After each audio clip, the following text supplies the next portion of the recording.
Hi, I'm Larry Smith with Legacy Transitions and your host for today's topic. What happens to the house when there's no will?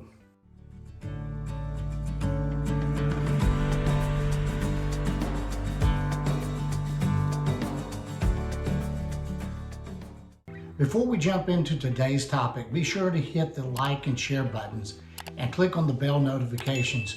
That way you'll be sure not to miss any future episodes. Now on to today's topic.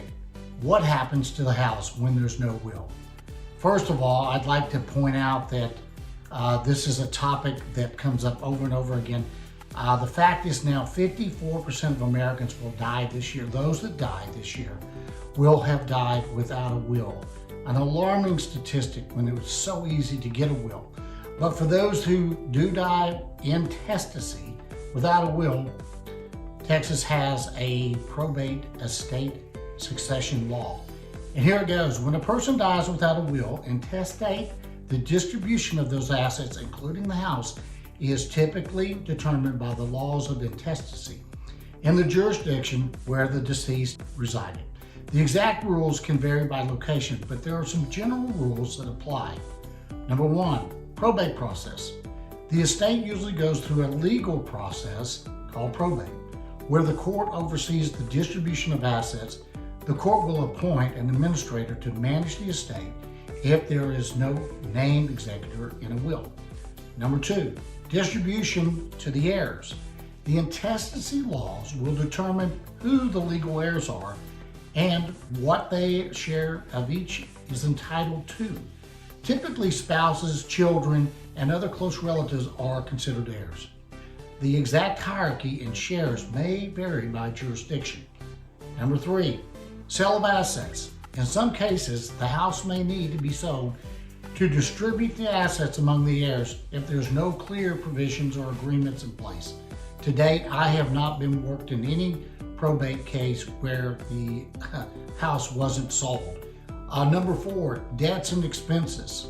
Before distributing the assets, the estate must settle any outstanding debts and expenses. This includes funeral costs, outstanding bills, and other liabilities, including the mortgage, taxes, and insurance, if there is any mortgage, of course. Number five, court approval. The final distribution of assets, including the house, will usually require court approval. This process ensures that the distribution follows the applicable laws and is fair to all legal heirs. It is essential to note that the specific rules regarding intestacy and the distribution of assets, including real estate, can vary significantly between jurisdictions. That said, rules for intestacy in Texas generally follow the Texas Estate Code. Here are some key points that may be relevant for you. Heirship determination. If a person dies without a will in Texas, the determination of heirs is typically based on the laws of intestacy. The heirs are usually the surviving spouse, children, parents, and other close relatives. Number two, community property. Texas is a community property state. If the deceased had community property with the surviving spouse, the rules for distribution of community property do apply. Separate property. The deceased person's separate property. This would be property acquired before marriage or by gift or inheritance during the marriage, and is subject to different rules of distribution. Spousal share.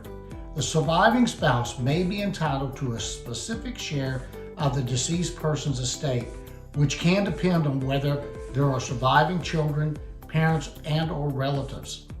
Children's share. If there are surviving children, they may inherit a share of the estate. The share can vary based on whether there is a surviving spouse and the number of children. To get the most accurate and current information for Denton County, Texas, it's advisable to consult with a local probate attorney. They can provide guidance specific to the jurisdiction and any other recent changes in the law. Additionally, you may want to check the latest version of the Texas Estates Code or contact the probate court in Denton County for information on intestacy rules and probate procedures. I would like to add that here at Legacy Transitions, we work with a variety and a great number of great probate attorneys, and we highly recommend you contact us to get that referral we can arrange a 1-hour free consultation to make sure they're right for you. Guys, that wraps up today's topic. What happens to the house when there's no will? As always, feel free to reach out to me about this topic or any other challenge or question you may have about probate. My contact information is in the channel description. And again, I want to thank you for tuning in. And until we meet again, happy trails.